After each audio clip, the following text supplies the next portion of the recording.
with stories trending around the world is Obi.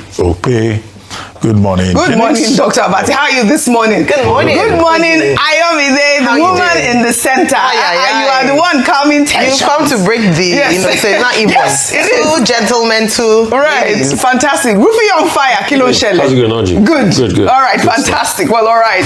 Well, good morning to you, viewers. Let's begin. What's trending? With reactions trailing former Kano State Governor Rabiu Kwankwaso's exclusive interview on Arise News Primetime yesterday evening, where for the first time he publicly declared that he is ready to run with Peter Obi in the 2027 presidential race if selected by the Nigeria Democratic Congress. Kwankwaso spoke about how he and Peter Obi have already been discussing ways to confront Nigeria's challenges head-on and bring stability to the nation under a joint ticket. But here's what makes this really interesting. Kwankwaso said that even during the 2023 elections, the pressure to work with Peter Obi wasn't just coming from political strategists or party insiders. It was coming from his own home. His own daughter was telling him to partner with Peter Obi. Let's take a look. I believe obedience are the same. The younger people have their own way of thinking. Even our children, you will be surprised, even 2023 election, in my own house, my own daughter was telling me to go and work with Peter Obi. She didn't say she was obedient, but she wanted me to work together with him. Now, and vice versa, you'll be surprised, even in your house or anybody's house in the south, there may be Kwankwasia people there you wouldn't know. Maybe a watchman is Kwankwasia. Maybe a house boy that cooks for you is a Kwankwasia. Unless he knows you are interested, he will not tell you because he doesn't want to offend you. Indeed. So you see, there is a lot happening in this country. But people at that level we are talking about don't even understand. People are talking of religion, people are talking of ethnicity, people are talking, especially those of other level at our ages. But the younger people are looking for the right leadership for this country. And I think they are absolutely right. All right, this was an explosive interview, Ayo Mairo essay, and of course it gathered a lot of reactions. And I'll take this one from Whiskey Army, who wrote that 2023 election exposed something deeper in Nigeria. Many young people were no longer voting by tribe, family name, or old political loyalty.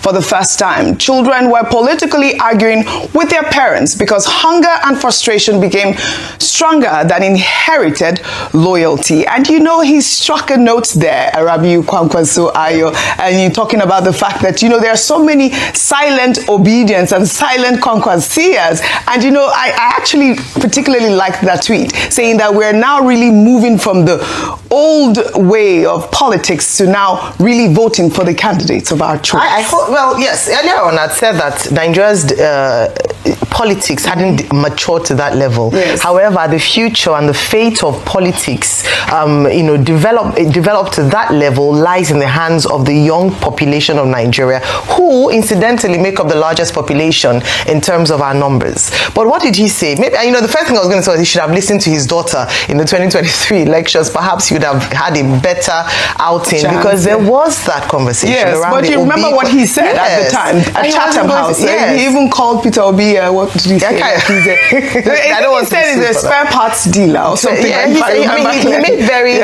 almost derogatory statements and almost dismissed him as, you know, one that didn't have that much political strength. But the elections and the strength of the obedience movement with the eye, because now we have to clarify, the obedient movement with the eye demonstrated that young people really wanted a change, and they saw that change in a man like Mr. Peter Obi, who was younger, who presented ideas, who was speaking about what his vision for Nigeria was, and not just traditional politics as you would know it. And so he spoke rightly there. But what I would like to emphasize on this morning is that when we talk about the future of Nigerian politics and how young people in Nigeria have a huge role to play. And so this morning, let me speak to the young people. It's often said, as Dr. Abati reiterates here, that you know, elections are not won on social media. There's a lot of verve, a lot of passion a lot of ideas. You are the frontier for Africa, the next frontier for Africa, not just Nigeria.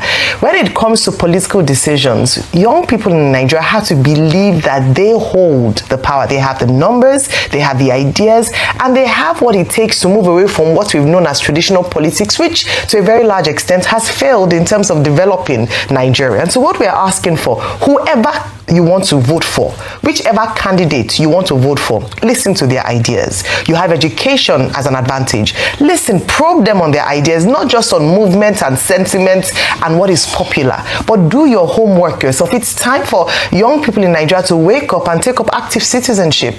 Evaluate all the candidates, and based on the merit and your values and systems, then you should vote in that line. And so come out, no voter apathy. The future of Nigeria belongs to the young people, and all the political candidates have admitted it as such.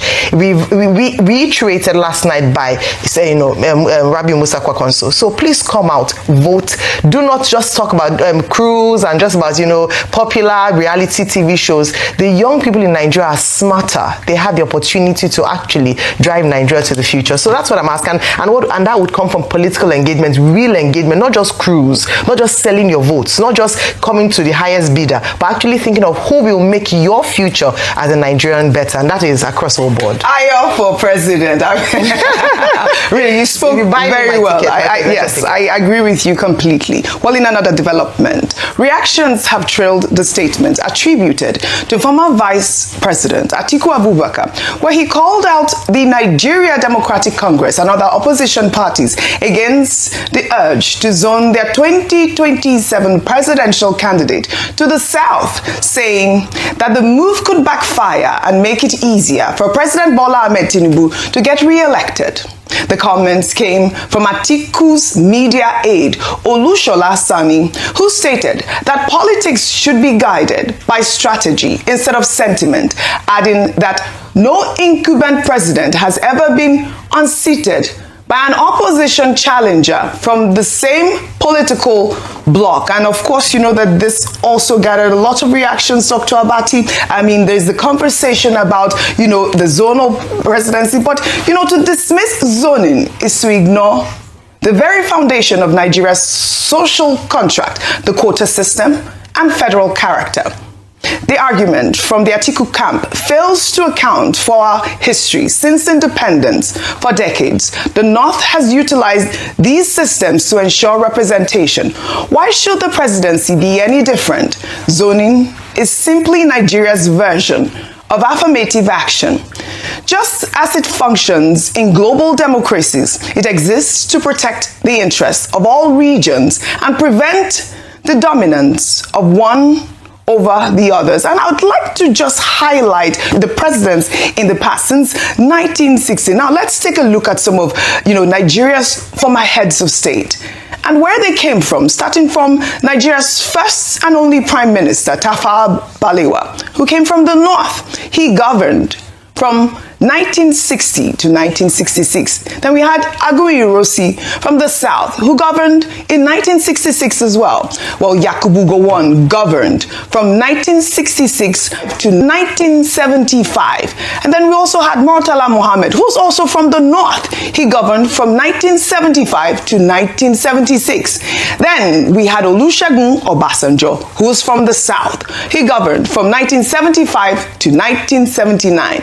Then Shehu Shagari from the north governed from 1979 to 1983. Then we had Muhammadu Buhari, who was from the north. He governed from 1984 to 1985. Then we had Ibrahim Babangida from the north. He governed from 1985 to 1993. Then, of course, we had Ernest Shonekan from the south. He governed in 1993, followed by Sani Abacha, who was from the north. He governed from 1993 to 1998. Then Abdul Salami Abubakar from the north. He governed from 1998 to 1999, followed by former President Olusegun Obasanjo, who was from the south. He governed from 1999 to 2007. Then we had Umaru Yar'Adua from the north. He governed from 2007 to 2010, followed by Goodluck Ebele Jonathan, who was from the South. He governed from 2010 to 2015. Then we had, again, Muhammadu Buhari, who governed from 2015 to 2023, culminating with President Bola Ahmed Tinubu from the South. He governed from, of course, now 2023, and he is in power today. Now, Dr. Bati, you know, I had to highlight that because, you know, just for our viewers to feel that idea of the rotational presidency that we're talking about and why zoning is quite crucial. Your thoughts? Okay, zoning is not in the Nigerian constitution. Correct, but it's still. a political handmaiden introduced in 1999 by the People's Democratic Party. And then when we keep talking about it, we keep, you know, emphasizing the North-South divide.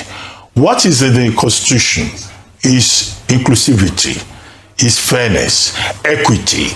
And the basic foundation of it in the 1999 Constitution is Section 14, sub 3, which says that there should be a federal character, you know, to promote national unity and a sense of belonging.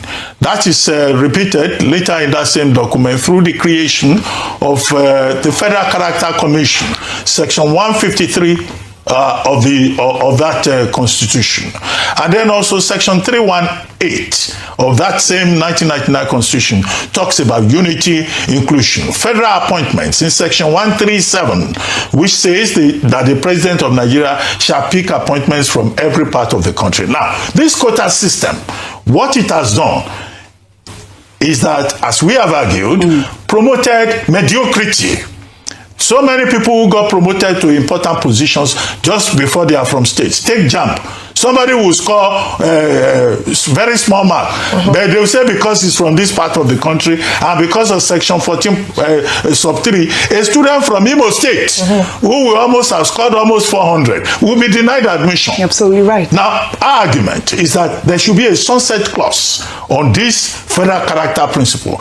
We should run a country that is based on meritocracy, and we hope we will get to that point someday, which for me is a major point that Dr. Obi-Kwankwaso was making in his interview with Mr. Aniagolu, when he said, look, there are people who are saying we have age, we have experience, people who can't even operate a simple computer system, who don't know what the young people of Nigeria want, and that we are focusing on ethnicity and religion. But Dr. Kwankwaso says what the young people of Nigeria are looking for is quality leadership. We will not get that quality leadership if we are promoting people on a quota system.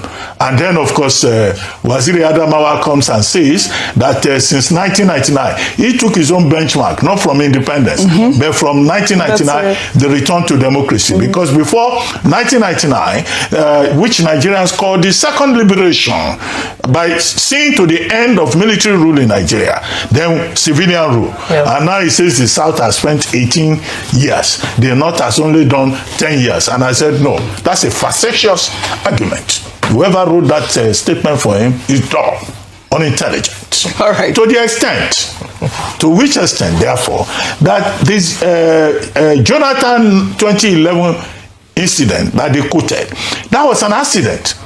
It was unfortunate that President Yaradua died, but the Constitution is very clear. When the principal dies, the deputy takes over because it is one ticket. All right. You can now on the basis of that say, oh, the North too has to come. And then the argument that if you are from the same geographical location, from the same place as the incumbent, you cannot win. And it has never happened in Nigeria. So why did you run in 2019 against President Buhari? All right, Dr. Seeing that they are from the same geographical location. All right. So I see desperation. I see an argument that is self-serving in this contest. Rufai, your thoughts? I'd like to quote something that Vimbai likes to hear from François de la Rochefoucauld. He said, and I quote, that hypocrisy is the homage vice pays to virtue. Today, Mr. Atiku Abubakar, Alhaji Atiku Abubakar, our dear great patriot and national leader, is saying that zoning shouldn't matter. Can Mr. Atiku Abubakar please come up to say that he has never benefited from a quota system in his life? Absolutely not. That Going back even to his professional career. Correct. Sure. Can he come up to say, and please, people fact check me, if you've ever seen any time he's never benefited from zoning. Can we go back historically by asking the same Atiku Abubakar that was happy when they were fighting Jonathan in court, ensuring that they should ensure zoning in 2011. They fought and tormented Jonathan so much as regards that court case. They know what they did. But when he wanted to run in 2007 and they zoned it to the north for him under, what's it called, Action Congress, zoning was not a problem. 2015, when he was zoned to the north and he participated, zoning was not a problem. 2019, when PDP zoned. In fact, here with me, somebody sent me an extensive report that the PDP made before they zoned in 2019. Zoning was not a problem when he was given. In fact, Atiku was being given ticket in 2019. No Southerner contested against him when the PDP zoned it to the north. Again, it was a turn of South and he contested against it and he lost in 2023. In 2023, he got it. These are top PDP stalwarts that are now saying this. So all of a sudden now you are saying this. So when he was going against Buhari, it was not self-defeating. I know he really wants to be president. But I beg him, let us make good arguments. They told him he's going to be president. So whoever has told him, I mean, I don't know. God works in mysterious ways. There's so many arguments also. He's been running since 1993. I don't know, I'm not God.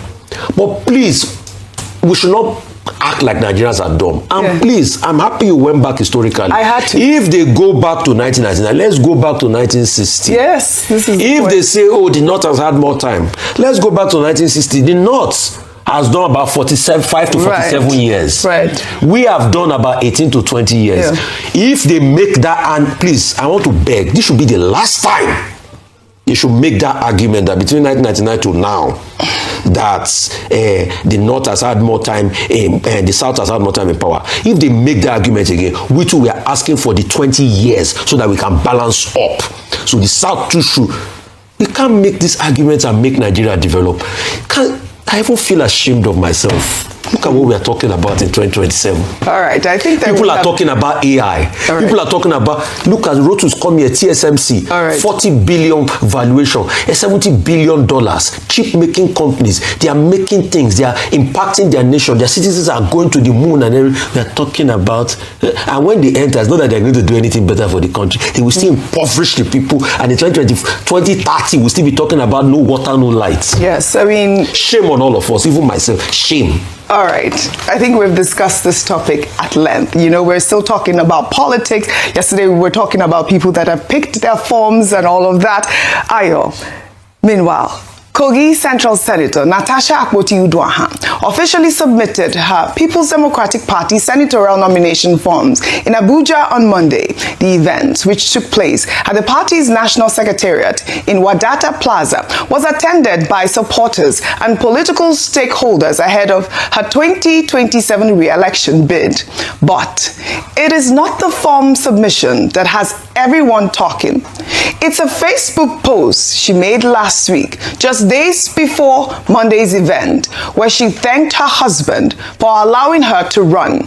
In the detailed message, the senator made it clear that his say matters. She wrote on Facebook, "My beloved husband, if you had said no, I would not have taken this step towards the 2027 Kogi Central Senatorial elections, but you did not.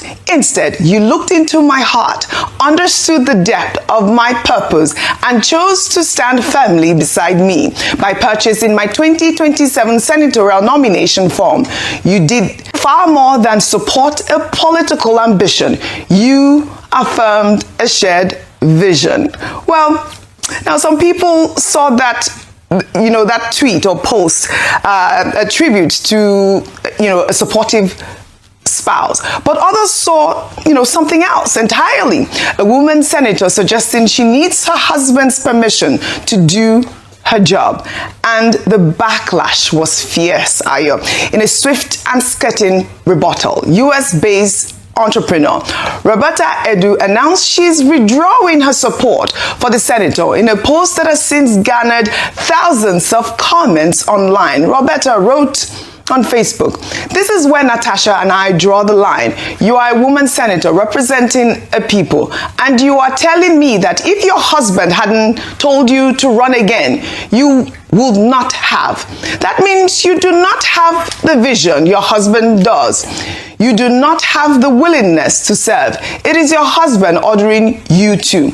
I cannot support people who lack their own conviction. What kind of pick me card are you trying to play? This cannot be the Natasha I have been fighting Akpabio for. What if Akpabio tells your husband to ask you not to run again?" And that was the actual statement. But you know, it was kind of a debate online. You know, here's the debate. Look, spousal support in Nigerian politics matters. Campaigns are brutal. But there's a difference between my husband supports me and if my husband had said no, I wouldn't be running. One is partnership, and the other sounds like permission.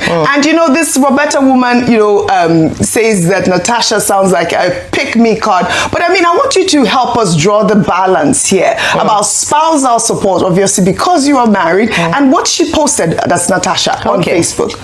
So there are many factors and convictions that drive an individual's choice or decision. One of such, and that is, it can be many things, and I'm saying this to lay a foundation, that it could be your spouse, it could be your children, it could be your parents, it could be your religious belief, but an individual decides what is important to them to inform their decision. In this case, Senator Natasha Akpoti chose her spouse. And if you look at what has happened to her in the Senate, you would have seen the support that the robust support that she enjoyed from her spouse. In fact, in many ways, she has said that she doesn't know if she would have been able to survive all that she endured in the Senate if she didn't have the backing of her spouse. Others would say that of their children, that I wouldn't have been able to do what I'm doing if I didn't have the support of my children. Would you say it makes a woman weak? If a man tells you that, oh, I couldn't have done it because of my mother's, would you say he was weak? I think we should be able to separate. You know, there's feminism, and it's good because it talks about equity between men and women, that men and women created differently but have the same abilities. But let's also draw the line when it comes to people's personal lives and what they decide informs their decisions. Let me just say this, and I'll end here. I would have imagined that Roberta, being educated and having supported her this far, would look at some of the achievements that Senator Natasha has done as senator. The advocacy for the revitalization of Ajaokuta Steel, the many infrastructural projects she's done in her constituency, and yet what she's focusing on is that a woman decides that she chooses who she wants to honor for influencing her decision. Let people live and let them decide. If you don't want to acknowledge your husband, it's up to you. If Senator Natasha thinks that her husband plays a critical post where she actually had supported her husband in the past. And by the way, when you buy me that presidential ticket, I will ask for my husband's support. And if he does not ask me to go, I'm not going to go, because I respect him and I respect our institution. Any other person can decide however we want to go. Absolutely. Dr. Abati, I know you want to speak, but I want you to tie the story. No, Dr. Abati, hold your fire. Please hold your fire because of time. Please hold your fire because this has pastor involvement as well. I want you to tie in both stories. Meanwhile, a Mother's Day sermon has got the internet buzzing, and honestly I can see why. Pastor Peace Ibiome, wife of prominent Nigerian pastor David Ibiome of Salvation Ministries, gave a message on Sunday advising women not to be close friends with divorced women. And I mean, not even if it's your own sister or relative. Her reason: divorced women could negatively influence your view of marriage. And there's something people will stop. That your marriage is broken does not mean that you break another person's marriage. And you won't say, it's not somebody that took my husband. Every woman that somebody has taken your husband, the lady that took your husband is cursed in the name of Jesus. It will never be well with her. She will not eat the fruit of your labor. Cancer will ravage her. She will die a premature death. She will not live half of her days. The children will be vagabonds.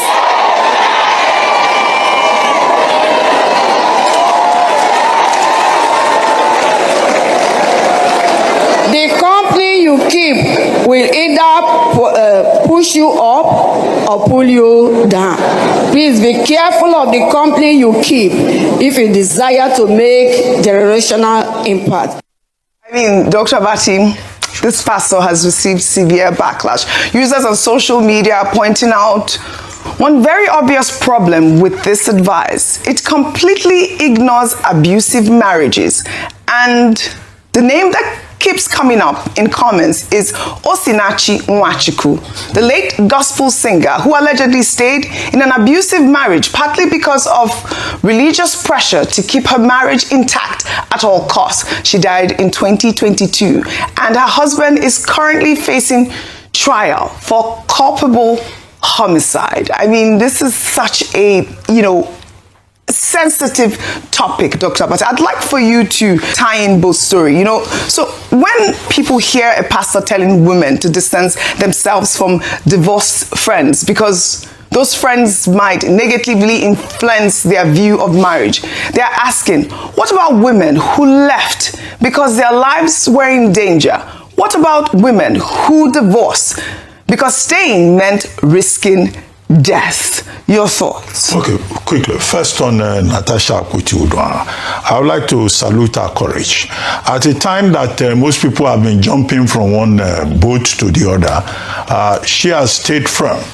And in the PDP, from the pictures that I've seen, she's with the Wike Samuel Anyanwu faction. That in itself shows some confidence to say, this is where I stand and I'm remaining in this political party.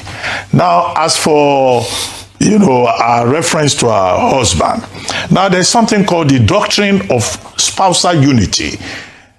In many jurisdictions, particularly in contract law, a man and a wife, they are considered one.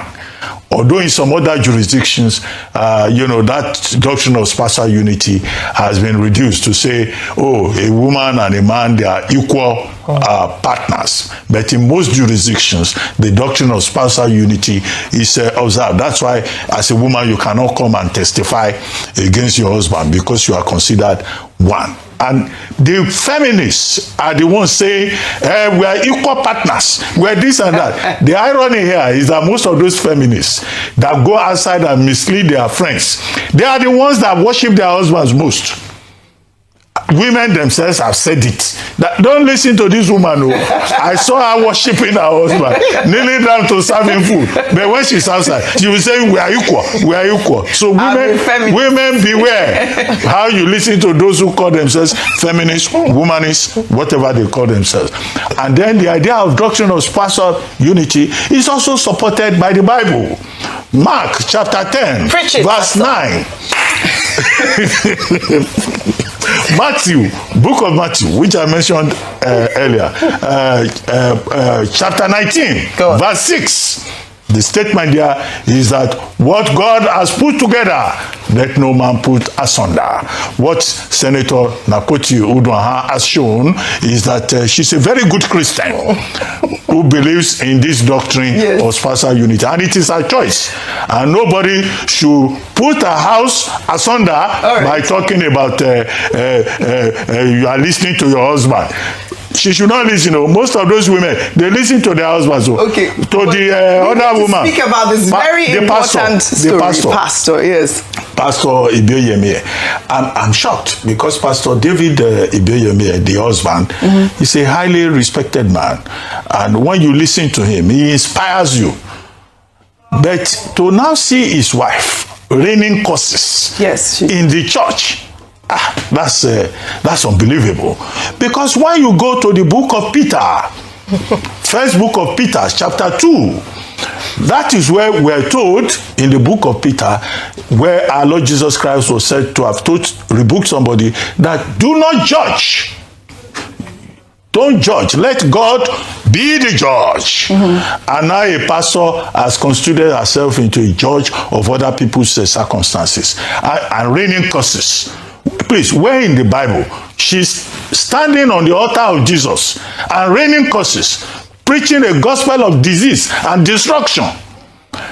So some of these pastors, they just turn the Bible on its head. I did not hear in that video, I didn't hear her quote one passage of the scriptures. Yeah. So I say I'm shocked and disappointed for that doctrinal reason, and for the fact that she's married to a man who is a true man of the gospel. So I don't know what audience she was talking to on Mother's Day, and all of them were laughing. Do they go to church to go and rain curses? She was sounding more like a shamanist, like an Ifa herbalist. Rather than please, mercy on us. That's her consulting. Real quickly. You do what? I didn't say that. You said that was my word. You're saying take it easy on the mercy. I'm saying yeah, because Pastor Ayo, Rufy on fire. Go ahead. Okay. At first, for the lady that said all sorts against Natasha Akpoti, Roberta, may God forgive you. And if you know what Mr. Oshifo went through with Natasha Akpoti, you will call Natasha and apologize to her. Honestly. You see, a lot of people do not see what transpired. They don't see the hits. They don't know the bullets that man has taken. And if Natasha can show an affirmation of her respect and her love for the man as she gets the tickets, it's too, in fact, it doesn't even cut it, the kind of bullets this man has taken. So if you don't know people and you just talk like that, may God forgive you, because you will never know. And some things are there that you will never know. You see, as regards the second case, Oji, we really mitigate the role of mental health in our society. We are a society of a lot of hurt and traumatized people. The sad reality is that a lot of people bring their personal trauma to the pulpits and they call it gospel. And when they start to spew their personal trauma, it's from a place of a trauma that is not properly processed, but it calls gospel. And that's why you see people can use hatred words to say that sweepingly, divorced people should not be close to married people. OJ, I've seen divorced people that were close to married people, and they became an inspiration to the married person that I don't want you to make the mistakes I made. You have to be patient. You have to be there for this person. So you to make a sweeping generalization like that is from a place of a properly, not a personal, it might not be a personal trauma to you, but trauma that you have seen in people that you have also imbibed, that you have cancelled, but it doesn't make it right. And by extension, see, this trauma, apart from the fact that it cuts across the pulpit of people that you have cancelled, it also cuts across women and even some men. Where you say, oh, you can never be committed to a woman again because you have faced one or two traumas in relationship and everything. I pray that the God that heals, the balm of Gilead, will heal you and give you the bone of your bone. Because you have failed at it, it has not worked on one or two occasions, does not mean that your shining star will not come. And please look forward to the possibility of a better life. And do not allow trauma draw your piece of happiness away from you, because that's what trauma does. It is trauma that brings in a acerbic feeling. It is a place of trauma that makes you have to swear and pledge cancer on people from a pulpit where you are meant to pledge blessing. So today I would like to cancel every spirit of cancer relief from that pulpit and use this as a pulpit of God and say you are going to be blessed in the season. Well, all right. Pastor Rufai, I think that we have preached to our audiences very early Tuesday morning. It's not Sunday, by the way, but very good points by all of you. Thank you. Shall we now take our good news report?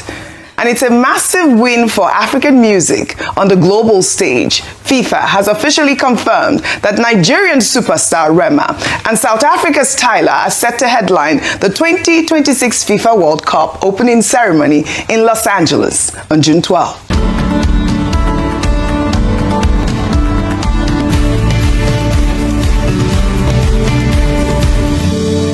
Well, this historic milestone ensures that the infectious sounds of Afrobeats and Amapiano would lead the conversation as the world's biggest sporting event kicks off in the United States. Rema and Tyler will join an incredible star-studded lineup at the Los Angeles Stadium in one of 3 major celebrations across North America.